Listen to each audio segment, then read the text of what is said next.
Good morning. Good How are you, morning. man? Oh, this is Roger. Right. Nice t-shirt. Thank you very much.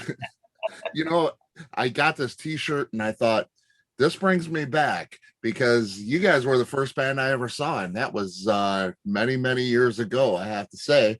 And when the tapestry dropped and that logo was on there, I was 8 years old at the time, and I'll never forget it. Another life ruined. Yeah, you gave birth to a monster. I'm just a musical collector, and it just all started there for me. I appreciate you. Yeah, without music, life would be a mistake, right? Yeah, it would be rough. That's for sure, no Yeah. doubt. Especially this last year and a half or so. Wow, what a nightmare. Man, music has gotten me by, and it sounds like it's gotten you by this last past year and a half too. Yeah. Well, actually, we haven't played it. I had the whole year off. In some ways, I felt kind of bad because everybody else is like suffering, and I haven't had a summer off or a year and a half off since I was 12 years old, I think. Felt kind of good, huh? Worked on the house. My vegetable garden looks really good so far, which is better than it has been when I'm on the road. I come back and there's weeds or the deer have eaten everything. Yeah. But yeah, life is good. That's so good, man. I was gonna ask you what's the secret to that ageless beauty you have and that longevity? Is it the coffee or the early morning interviews? Could be both. I don't know. Maybe because I married a younger woman. There you go. She keeps you on your toes, doesn't she? Yeah, she does that. Oh, she's sitting right here. Actually, my girlfriend's here at the moment. I love it. Hey, let me give you an introduction. Not that you need one, but I am here with Mr. Roger Earl, founding member of Foghat. Roger and the band are celebrating their 50th year with a new double. That's what I said when I saw that. New double CD, DVD, and an upcoming tour.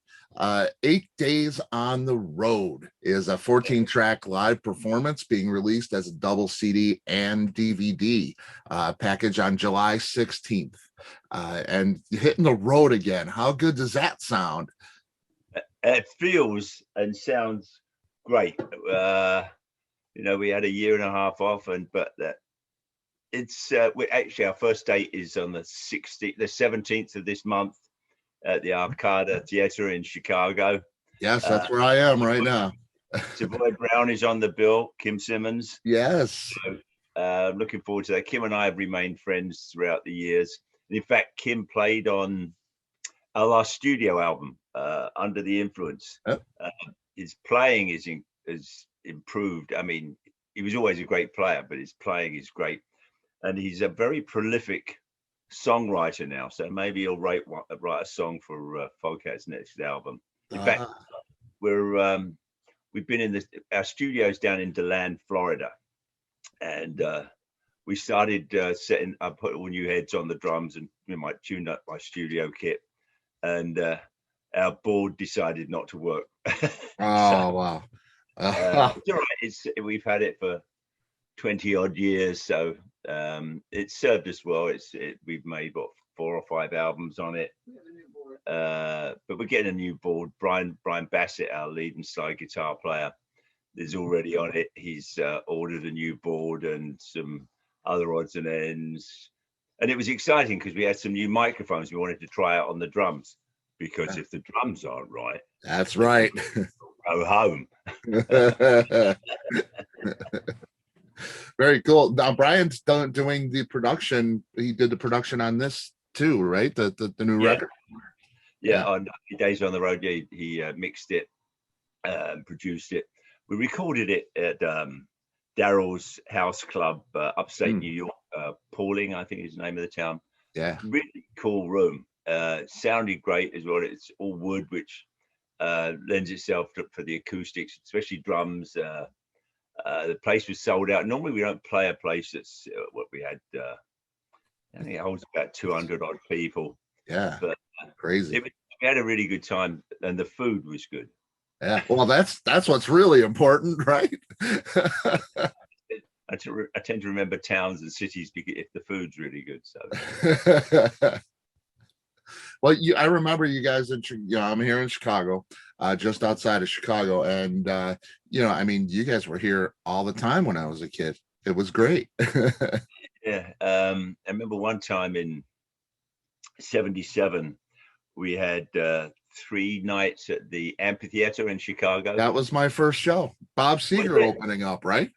I can't remember who was it. Was it Bob Seger? I think so. Yeah, that's actually what I remember. I became good friends with Alto Reed, sax player in Bob's band. Yeah, we shared the same birthday. He actually came and played on our Boogie Motel album. Alto. Of course, we lost him last year, which was that was tragic. I'd seen him about a year before that, and we hung out. We were doing something down in North Carolina, I think, and but that was really sad. He was a good friend and great sax player. It's been a tough year. We've lost a lot of good people. Yeah. You got memories of that particular show at the amphitheater? Yeah, I do. Wow. The first night, Willie Dixon's daughter came down. And the second night, she brought her brother Butch with her, and we treated them like the prince and princess they were. And on the third night, Willie Dixon himself came down. Wow. Awesome. And Dave introduced him on stage as it's the great Willie Dixon, and if it wasn't for people like Willie Dixon, there'd be no rock and roll, which is pretty accurate. Him, Chuck Berry, the Stones would be out of work with there was no Chuck Berry. In fact, we might all be out of work if there was no Chuck Berry. Anyway, Willie sent his kids down because he's getting all these royalties on our first album, 1972, Foghat. I Just Want to Make Love to You was, a hit off of that. Absolutely. And wrote it. And then in '77, the live album had come out, and they released the live version of I Just Want to Make Love to You as a single. So Willie's getting all this money from this band called Foghat. And I think he said to his kids, this is how I put it. Hey, go down there and see what these Foghat people have got under their fingernails. So he sent his children down, first of all. And I guess we got a good report because Willie came down on the third night. Oh. And I think about 6 or 7 months later, we were back in town in Chicago. And we went and had dinner at Willie's house on the south side. And I think we were there till like 4 or 5 in the morning, playing music, singing. Wow. Willie Dixon was a giant of a man in the music industry. He was a good guy too. Beautiful man. He was really cool. Really cool. Man, that is great to hear. Because he's contributed so much, like you say, to music. We definitely wouldn't have a Led Zeppelin, that's for sure. I think he had to fight to get his money from them. Yeah, that was that's a whole other thing. But I think about that, and I think about Savoy Brown doing "You Need Love," Willie Dixon, which is the basis for a whole lot of love. Right. Do you think Zeppelin heard that and got an idea? Is that a possibility? Have you ever talked to Page or Plant? No, "You Need Love" was I joined the band in '77, and we were already playing it. It was like we played it very differently. It was sort of doing that kind of thing, and I do a drum solo in it. No, we got it from Muddy and Willie Dixon. It's that's where we got it from. In fact, that we got a lot of our influence from that. So I see how Zeppelin changed that, and but hearing you guys do that, was you guys were one of the first to really put it into that rock, the rock realm, as opposed to the blues.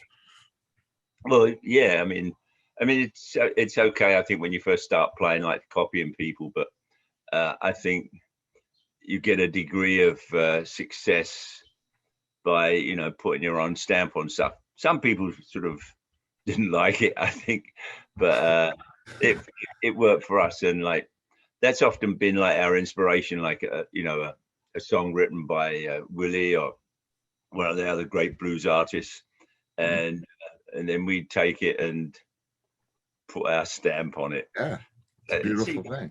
But I mean, I grew up in London, and I remember when I was about 14 or 15 years old.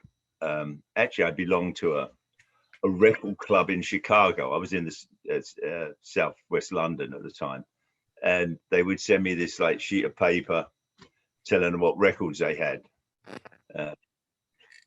Howlin' Wolf, and I went, Yeah. It's got to be good with a name like that. That's how I basically got into it. One of the first bands in London that were playing like Chicago style blues was a band called the Rolling Stones had their take on it. They were also playing a lot of Chuck Berry songs. It was let's see, who was it? I can't remember now. Cyril Davis Rhythm and Blues All Stars. That was the name of the band. I'll be 15 or 16 years old, and I go down to the Marquee Club every Thursday night in central London. And that was my introduction to the blues. And then I followed it back, joined a record club in Chicago, and they would send me. And I would buy a record about once a month.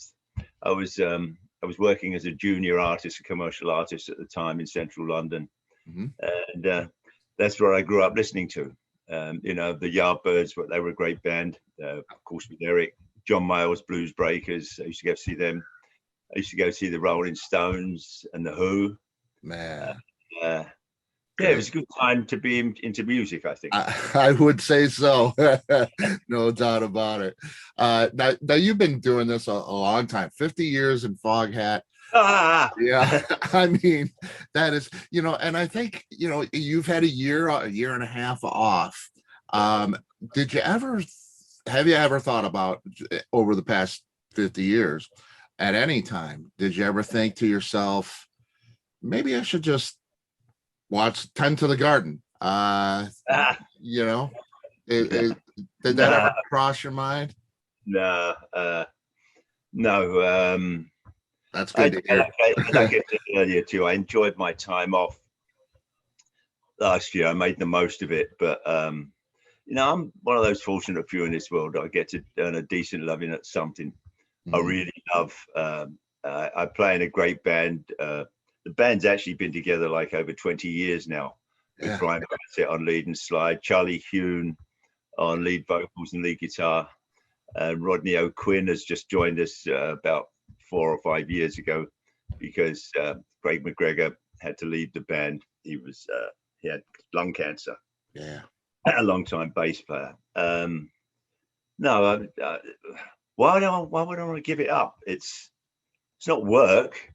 I play for a living. Actually, and the working part is traveling. I can get you down sort of the plane, sitting on a train, sitting in a car. It's hurry up and wait. But it's worth it for that hour and a half each night. I still get chills just before we go out on stage, and it's life's been good to me. Yeah, that is so great to hear. And you're a gift to the fans and the music world for sure. You spent 2 years in Savoy Brown, Kim Simmons. You guys he is the special guest on this upcoming tour. Savoy Brown, right? On this one date, yes. We have the same agency now, booking agency. So hopefully we'll do more dates. I think like I said earlier, Kim played on our last studio album, Under the Influence. and usually we get if time allows it, he'll get up and play with us, or I'll get up and play a song with him. He's a real talent. His guitar playing is phenomenal, and his songwriting. I mean, he puts an album out every year. Yeah, I think he made a deal with the devil. Yeah, I had a chance to see him a couple of years back, and it's he is something. He is really something. Does a beautiful job with all of that material. I was going to ask you about an on stage collaboration, perhaps. So we can possibly look forward to that if time allows. We'll talk about it. Trouble is, most of the songs I know, he plays in his set, so we'll figure it out. Yeah, I'd love to see it. Who's your friend? Oh, this is Goblin. Goblin. We had two, Goblin and Spooky, but Goblin's the only one left now. So he's my buddy. He shows up for every one of these. We lost our cat a little while ago, but we have a couple of strays that have adopted us. They've all been fixed. Their ears are clipped. Yeah, we've got like 4 cats that come out now because we live on the water on Long Island Sound. So you've got rats and stuff here. So we don't have any anymore. You've got 4 feral cats. Right. You either have one or the other. Yeah. So they're still a little strange with us, but we feed them, and they're not letting us touch them yet, but they sort of sit in the garden and go. They're starting to trust you, maybe. Yeah. They're beautiful animals to have. Yeah, they are. I agree. Yeah, no doubt. And we have a dog here too, so it's a small zoo we got. I had a couple of kids, so then we had guinea pigs and everything else. So but all our children are grown up now. So actually, we're talking about getting another dog, but one of the problems is because I'm always on the road, and I think if you're getting you need to be there at least for the first year or so to make sure that they're that they can live with you and you can live with them. You have to become sympathetic, or you have to be There's a bond for sure. It is. Yeah, there really is. Yeah, I love all the creatures. You are in Long Island. I was born there, actually. I lived. I'd hold that against you. Yeah, there you go. Yeah, I spent the first 4 years of my life in East Rockaway. So I know. Okay, so yeah, I'm out on the North Shore near Port Jefferson. Okay, yeah, it's nice out here. Yeah, and it's been a while since I've been back. I think it was in the 80s when I went back, but I'd love to get back there. It's a whole different world, on the island there. It's pretty cool. Yeah, it is. I moved to the States in 73. Been coming here, of course, since 67, 68, somewhere around there. And I got off the boat and here I was. No, I enjoy life here. Long Island is a beautiful place to live. It's very expensive now, but I don't think anywhere is cheap. No. But it's a beautiful part of the country. You got trout rivers on Long Island, trout streams. Water has got a lot cleaner now than it used to be. Fishing is great, and I've developed a lot of friends around here, and this is home. Yeah, that's great. It's great to hear, because I just went back to London, and I have some friends there, and it's the second time we've visited, and I think to myself, why would you leave here? It's beautiful there. We really enjoyed it, and it's so different. Growing up there had to be a transition to come here. It was a trip. Actually, when I was living there, it was a really cool time to be growing up with music. Back in like the 60s, and early 70s. I mean, it was a great time for music in England, in London, Liverpool, Manchester. Mm-hmm. It was a huge music scene. I mean, even when the first band I was in when I was 17 years old, it was with friends that I went to school with. Dave Hutchins, who was probably my best friend on bass, and the singer was Ray Dorset, who went on to be the singer in Mungo Jerry. Yeah, yeah. In the summertime, played in a band with my brother. Right. It was just a great time to be into music. Like I said earlier, the sort of bands you could go and see. I was fortunate, very fortunate to be born then. And also at the time, I remember sometimes if we couldn't get dates, we'd rent like a room above a pub or something. And you could do that when you're 16 or 17 years old. And we put our own shows on. Can't do that anymore. Insurance. Yeah, that's pretty cool. You know, that's a sign of the times, I think. Yeah. I don't know if kids get by these days, like trying to find somewhere to play, but there again, if you're a musician and you've got that passion, you find it. You know, I guess that's where garage bands come from, isn't it?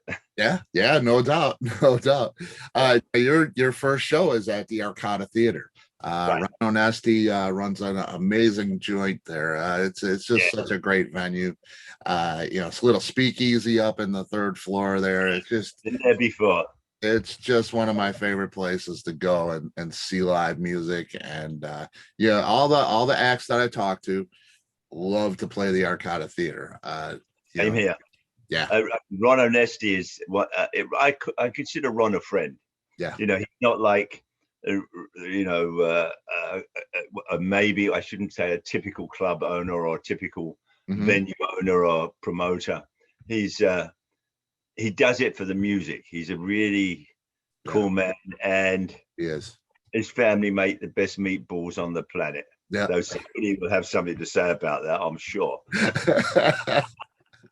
It is. You talk about great food, and he cooks himself. For the bands. It's just he's just such a great human being. And as a theater goer, he's there to meet you when you come in and say goodbye when you leave. And that's odd these days. It's special. He's a special man. I think Bill Graham was probably one of the first promoters that I met and went, wow, this man actually gives a shit about music and musicians. He was something else. The Fillmore East and Fillmore West, and with all the other venues that Bill worked with. There was a promoter to be reckoned with, and also somebody I think you could style yourself on. In fact, I remember Bill Graham saying something once. He said he was talking about Foghat. He said, I think they like to play more than they like to breathe. Hey, that's a compliment right there from the great Bill Graham. Yeah. And I also enjoyed, I mean, I don't think it's something we do today, like with music, but back then Bill would have on his bill, he would have, maybe Savoy Brown, somebody else, Buddy Rich's big band, the Voices of Harlem Choir. There was this wonderful eclectic thing of music that he put together, and for somehow it always worked. I think it was a time for a lot of people, a lot of young folks, especially over here in the States, for rediscovering, I should say, their heritage and their past, because America, the USA, is where, I mean, you've given music to the world, rock and roll, blues, country and western, what am I leaving out? Jazz, blues, country and western, gospel. This is where it comes from, and even rhythm and blues, and even to this day, it does the same thing. You have singers all over the world emulating American music. And so this is the land of music. No matter what else this lovely country that I've adopted has done, you've given the world music, and you still do. That's yes, that's something to be proud of for sure.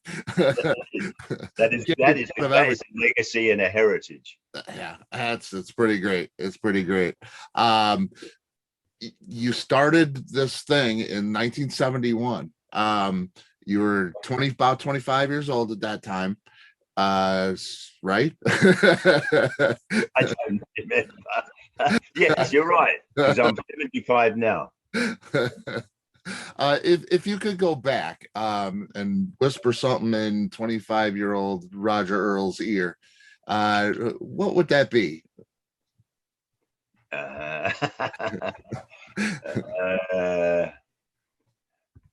don't know, really. Well, there are some personal things that I would have liked to improve in the way I treated the world.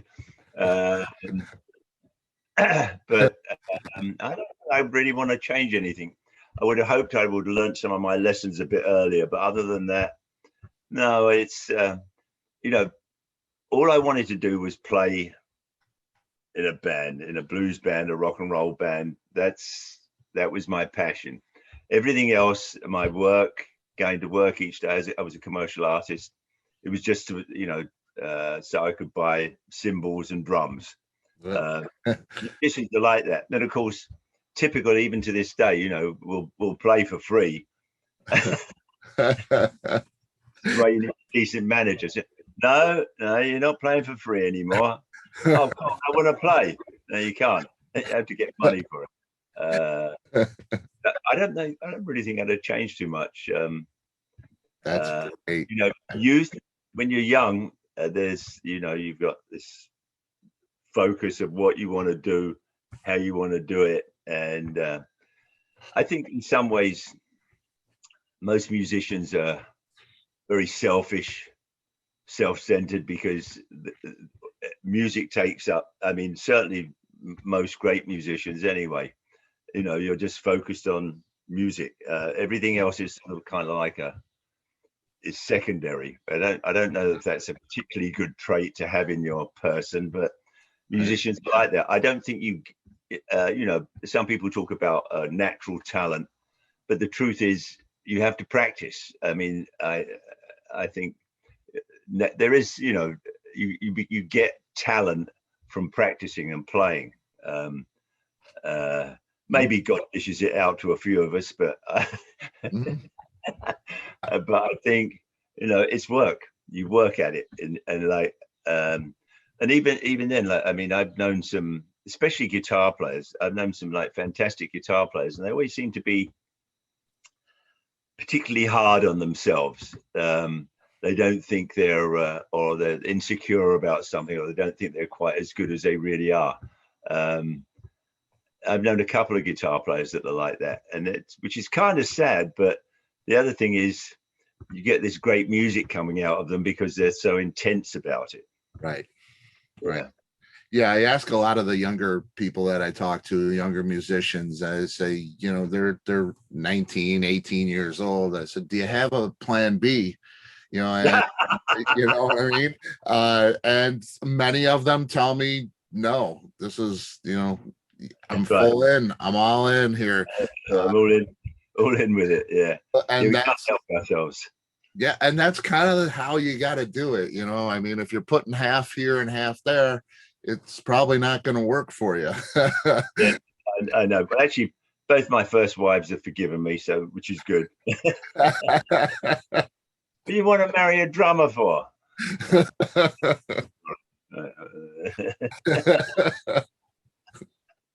You got a good one now, though. That's for sure. Yes, I know that. I know that. I think that's why my first two wives have forgiven me, because I married well the third time. And I have three beautiful daughters and an extended family. So life is good. Life is good. Yeah, that's so good to hear. That's so good to hear. And I heard you mention fishing, and I know you're big on that. Obviously, from the Fool for the City cover, You know. Tell me a little bit about that. I've always been fascinated with that. I grew up with that album. It was always sitting out. I'm always listening to it, of course. Um, that album cover, of course, with you fishing in the through the sewer cap there. Uh, it's so classic. What was that shoot like? It looks so spontaneous. Was it that spontaneous? Yeah, I believe that was obviously the Fall for the City album cover. Our bass player and producer at the time, Nick Jameson, I think he came up with the concept. We recorded the Fall for the City album up in Sharon, Vermont, on the top of a mountain. It's in the middle of nowhere, and it was the first time, other than the first album, where we actually took like 3 months off the road to, you know, get it right. And it was one Sunday morning. I don't think I'd slept much, and we get into the city. The idea was to do that. That was the plan. So we pull up the manhole cover, and I sit down and like get my fishing rod out. It's a Fenwick, and then two for the moment, right? I mean, this was, you know, no permissions or anything like that. No. Those were the days when you could do things in New York. So we pull the manhole cover up and we get set.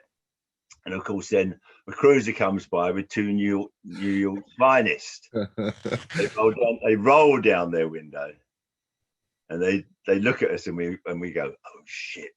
They go, "Hey, you got a license?" And we go, "You got a fishing license?"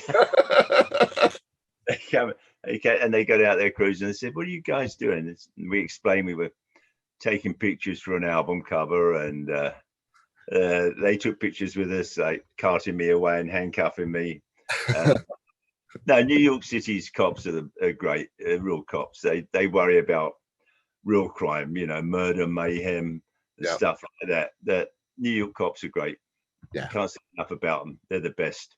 That's pretty cool. That is, and that was quite some time ago. So, you know, things are still pretty good with the NYPD, I guess. Yeah, no, they're a good bunch. In fact, a couple of my stepsons have been in the service. Also, I guess what is he? My nephew now. My nephew is going to be a New York State trooper, hopefully. So yeah, I support the women in blue. Without them, we'd be in deep shit. Oh, that's for sure, especially in these recent times. No doubt, no doubt about it. No, those are the folks that put their lives on the line every day. I have a great deal of respect for them. Yes, I couldn't do it. No, and yeah, I'm so glad that there are people out there that will do it, are willing to do it. And, right. No doubt. Do you have a moment in the band's history, a pivotal moment that's you know, most memorable or important to you? Yeah. I've said this a number of times, but it's because it's the truth. In 1977, Foghat did a show in New York City called Foghat's Tribute to the Blues. And Foghat was basically the house band.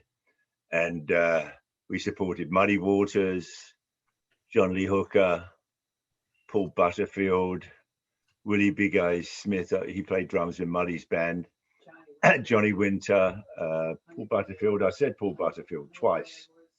Who? Oh, Eddie Bluesman Kirkland, Honeyboy Edwards, who played back in the 30s with some other famous bluesmen.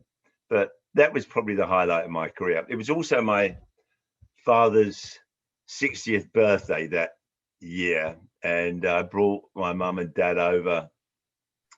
And what was I mean, they knew who Muddy Waters was, and John Lee Hooker, and Paul Butterfield, and all those people, because I had their records when I was living at home.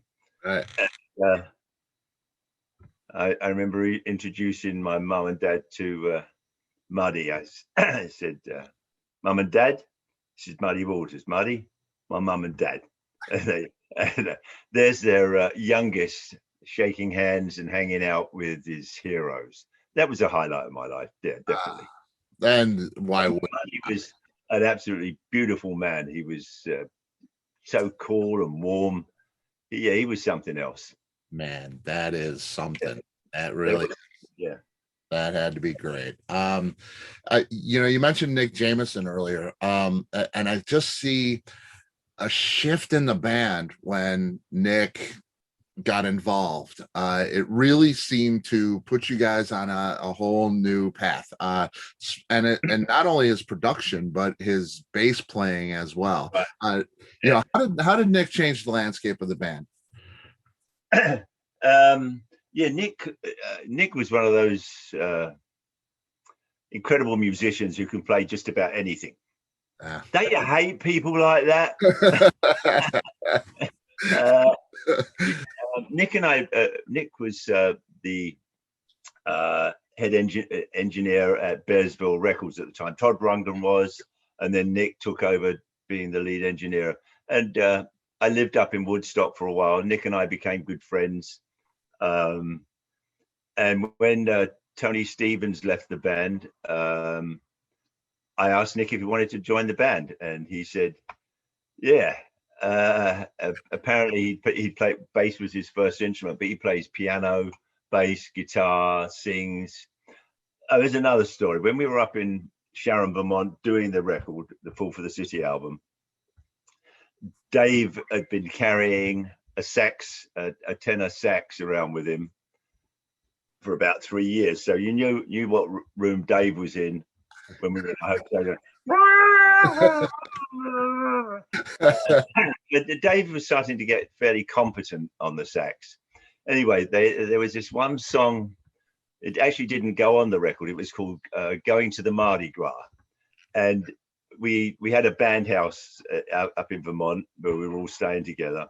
And so Dave would be playing his sax, and then Nick would say, "Well, why don't we write some horn charts?" And Dave went, "You can if you want." Nick went into the town, into Sharon, Vermont, and there was he found a soprano sax and a tenor or something.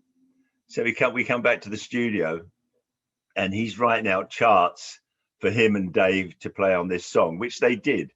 I don't know what happened to the song, but that was just typical of Nick Jameson. He'd never played a sax before. Within an hour, he was playing. Don't you hate people like that? That is crazy. Oh man. Yeah, he's a real talent, and we're good friends to this day. He's now living in Iceland, and he's performing. He does. He's also an actor. He does voiceovers. He has a stage comedy act. He's still a great musician. He is a many talented human being. Don't you hate people like that? The rest of us mere mortals have to struggle. Every now and again we can brush against some genius, and some of it we hopefully will rub off. Well, a little bit of Nick rubbed off, I guess. Yeah, that's what it was. He probably doesn't practice either, you know. Actually, he does practice, because the next time we went out on tour, after we'd released the Fall for the City album, it was our first bus tour, and Nick played his bass guitar day in and day out until his fingers were swollen, and then he had to go and get injections to take down the swelling.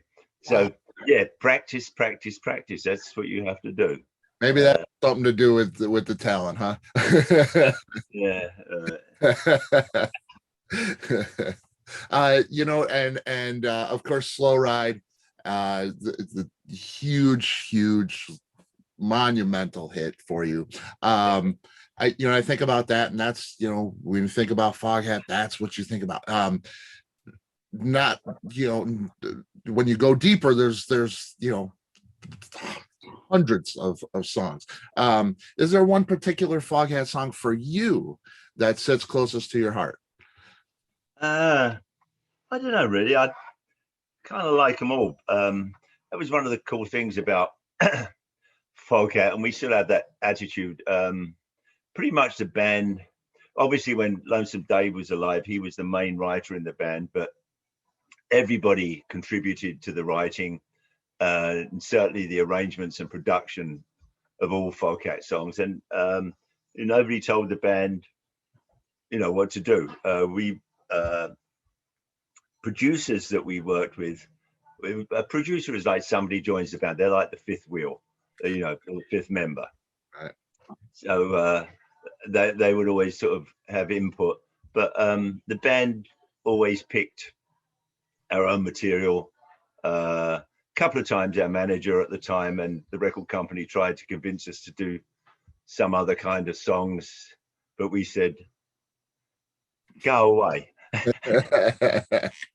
And when the thing is, if you're going to be like that, you live or fall by, your own ability. So, but I mean, there's no real one song that I enjoy. I enjoy most of them. And in fact, we have this huge catalog of songs to play. And even now, like we're preparing for a new studio album. And usually what we do is we'll pick like some classic, either blues or rock and roll songs, just to get the juices flowing, with a new arrangement and then once you start sort of playing stuff and, getting loose in the studio and getting it sounding right, and then we start writing, somebody comes in and go, I've got this title, I got this chord progression. And then, or Charlie Hune will say, hey, Rog, you remember you played that beat at the sound check? And I'll say, no. So,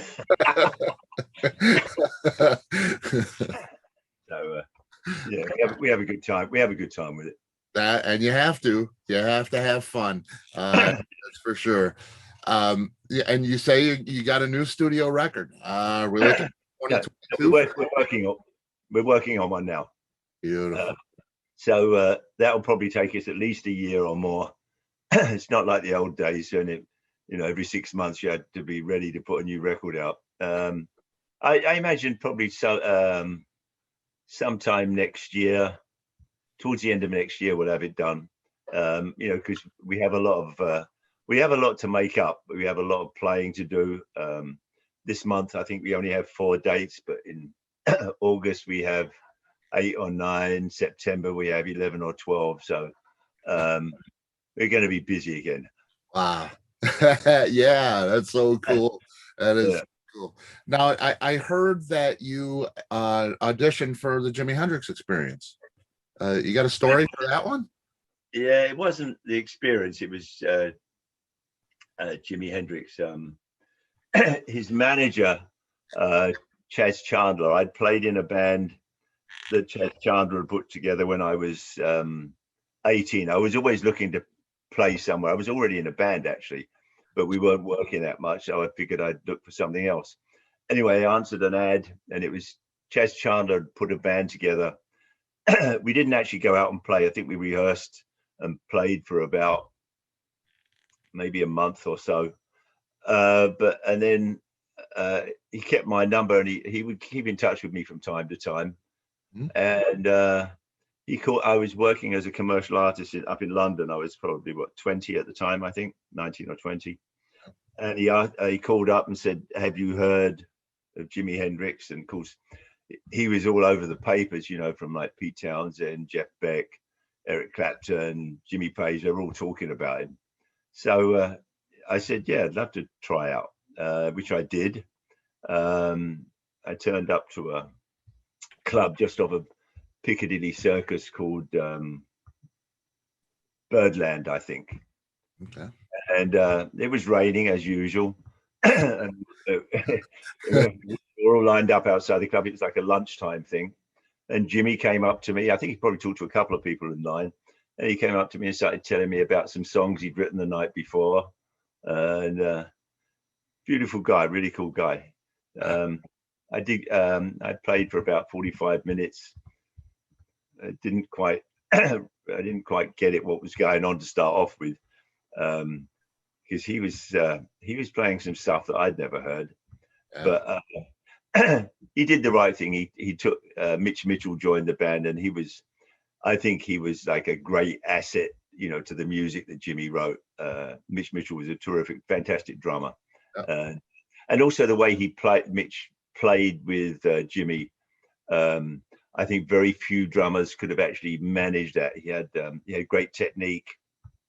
And I actually did get a couple of chances to jam with Jimi Hendrix once in a club in New York. I got up and played a song or two. It was just everybody was jamming. Another place out in California, it was in a club where he was jamming. I think Eric Burden was actually singing that. Wow. Got up and a couple of other people, but that was about it. That's my claim to fame. I auditioned for Jimi Hendrix, but didn't get the job. That's all right. Yeah. Oh yeah. Things happen for a reason. Right. They do. We would have never had any Foghat music. You get that gig, so it might have been very different. Yeah, that is interesting the way the world turns, for want for a better word. Where you end up. Just remember, there you are. It's like, why am I in Long Island? Because I got off the boat. And that's where it was. That's where I was, yeah. Yeah, it's pretty cool how, when you think about it, how the world life road take you to where you're going. And I'll leave you with this. You've done so much in your career and your life, and you don't seem to have any kind of regrets. Things are great for you. What is on the top of that bucket list for you? Is there anything that you really still want to do in life that you haven't done? You've done it all, haven't you? Hold on. There must be something worth living for. I don't know about bucket list. Yeah. Let's see. I did 175 miles an hour in my Lamborghini. There you go. And you're still here. Yeah. I play in a great rock and roll band, and we are a band of brothers, so that's good. Yep. My wife loves me. Yeah. My first two wives have forgiven me.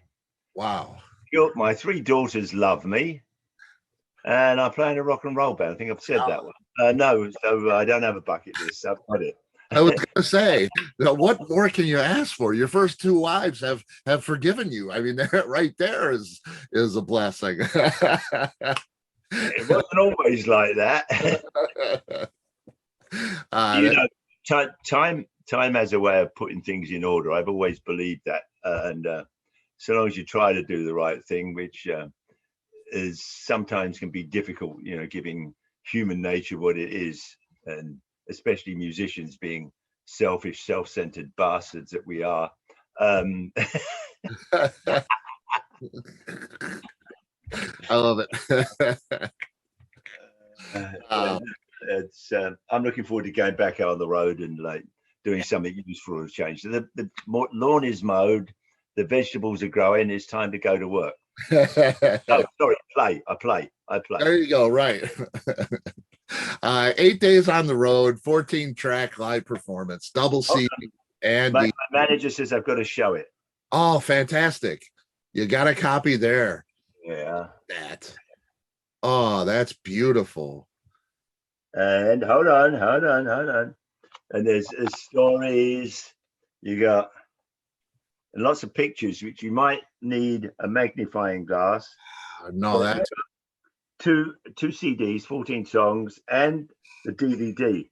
And more importantly, the sound is fantastic. We were really pleased with the performance, the way it sounds. We also have vinyl coming out probably in the fall, the end of August, September. It was supposed to be released the same time as the record, which is being released the 16th of July, 16th of this month. The vinyl was supposed to be ready, but apparently the whole world has decided they need vinyl. And I'm not sure if, yeah, right. I'm not sure is because they've the raw materials weren't there, or I think it's because they're overwhelmed. The few producers of who make records now, vinyl, kind of what overwhelmed. All over the. In fact, I was talking to a distributor down in Memphis the other day, and he said there used to be a huge place down there that pressed vinyl, and they closed down, I think, 3 or 4 years ago. So there's obviously sort of room for more of that if they're backed up this much. Germany and in Europe, England and Poland are making vinyl now. They have lots of stuff because we had to research it and find out if we could get it done. And also you need somebody who's really good. I did get the pressings and they all sounded great. So it's 180 gram vinyl, so it should last and should sound great. Yep. Wow, that is fantastic, man. We got vinyl, we got CDs, we got DVDs. We'll be able to see you play this set, which is really cool at Daryl's house. Great sounding room. It's done a lot of recording there. Many different bands have recorded there, and it's known to be a great sounding room. It's fantastic. July 17th at the Arcada Theater, the tour kicks off. Roger, man, this is it's an honor for me. First band I ever saw. So proud of that. Just love Foghat music.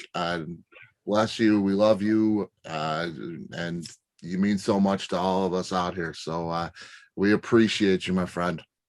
Thank you. It's been a pleasure talking to you. You too. Thanks so much. And I'll see you when I see you, not if you see me first, right? I hope I see you on the 17th. I am going to do my best. I'll see you there. Nice all talking right. to you. Thank you, Raj. Take care, bud. Bye. Bye.